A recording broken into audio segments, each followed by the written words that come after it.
Nikhil, what does the government say? Why? Because, one would think there is a new normal that has been defined. The contours of this new normal should not fall back what has been the old policy of India.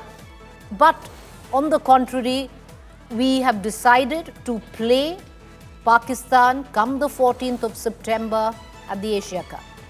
Well, Preeti, just to break it down into the top salient points of what, firstly, the government has said. Firstly, they've said that no bilateral ties between India and Pakistan, but then that's the status quo. That's been there for more than a decade. People are going to ask, what has really changed then after Pahalgam happened and after Operation Sindoor happens? Because bilateral ties were not there for more than a decade, as I mentioned. The other thing the government says that they will allow Pakistani teams to come to India and participate in multilateral as well as international tournaments.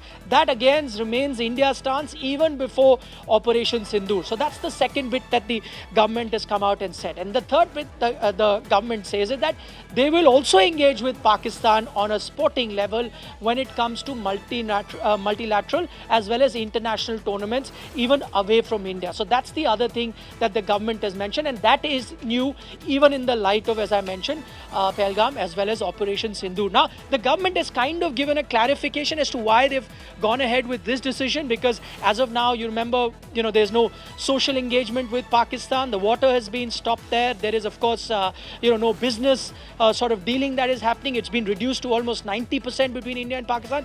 They go and say that they want India to be looked at as a viable international sporting destination. They've not mentioned the word Olympics, but we all know that India is bidding for the 2036 Olympics, and say because of that, they will have to continue playing with Pakistan. But there are a lot of contradictions there, Right. Preeti, because even if you put this particular reason forward, as I mentioned, because of the situation that you are in and because of some past precedents as well, there is a lot of contradiction, and this does seem very unusual for the government to be saying at the moment.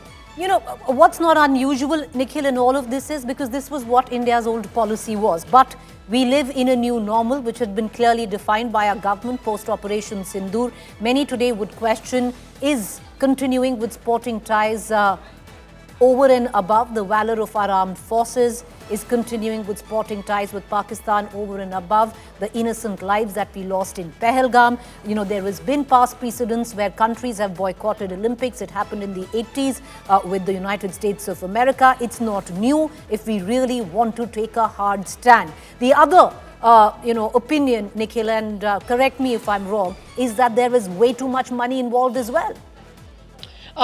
Absolutely right, Preeti, the questions that you raise. In fact, I'll add a couple more questions to that. Firstly, you talk about the money, but then let me just break down the money chain. Who is to benefit when you look at the money? It's only the BCCI. The government does not benefit with a game that is happening between India and Pakistan. So the question there is, then what is the compulsion of allowing that particular game to happen? And if money is the consideration, I was just looking at, India's export to Pakistan. They were at somewhere around 55 million till about a year ago. And now they've been cut down to 5 million. So there's a 90% reduction in exports. So there are a lot of business houses that are going to lose out. A lot of jobs will be lost out because you've cut down exports to Pakistan, and for valid reasons at that. Where does the money chain then go there? So if you're ready to do that for national interest, why must cricket then continue? The other question that comes to your mind, fine, you're talking about being a viable host internationally, and if this was an ICC tournament, you could still say that India would risk isolation, India could risk sanction if they pull out of an ICC tournament.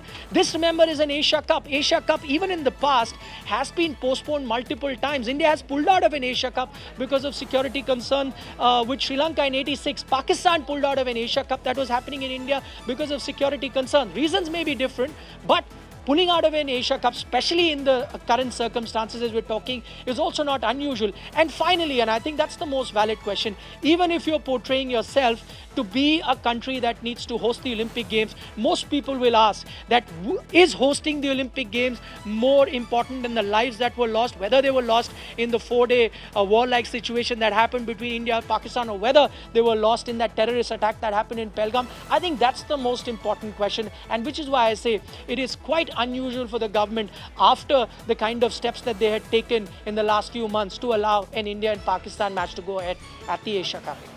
But Nikhil, so what could really be the reason behind it? Because, there's a lot of feedback that's coming on it. Most viewers, are actually flummoxed on why the government would make a decision such as this. Because, like I said, you've reverted back to what is an old policy, but these are not old ties. We have clearly defined a new normal.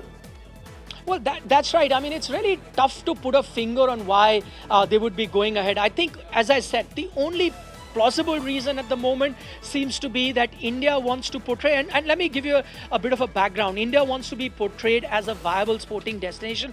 And few months ago, the genesis of it is from few months ago, there was an Indian delegation that traveled to the IOC headquarters in Europe and wanted to know what is it that they need to do to be hosting the Olympic Games. Remember, India is also keen on hosting the Commonwealth Games in 2013. And at that moment, they were told that, listen, firstly, you have to get your house in order as far as your sports policies are concerned, which is now led to that sports bill that has been passed in the parliament. And of course, they were also told you can't have a situation where you're actually boycotting a country and not engaging with a country when it comes to sporting relations. So you need to be seen as a country that welcomes everyone, because that is the Olympic spirit. That is what the Olympic Charter stands for. So I'm guessing this seems to be the only thing based on which a few decisions have been taken. But then I take you back to that same question.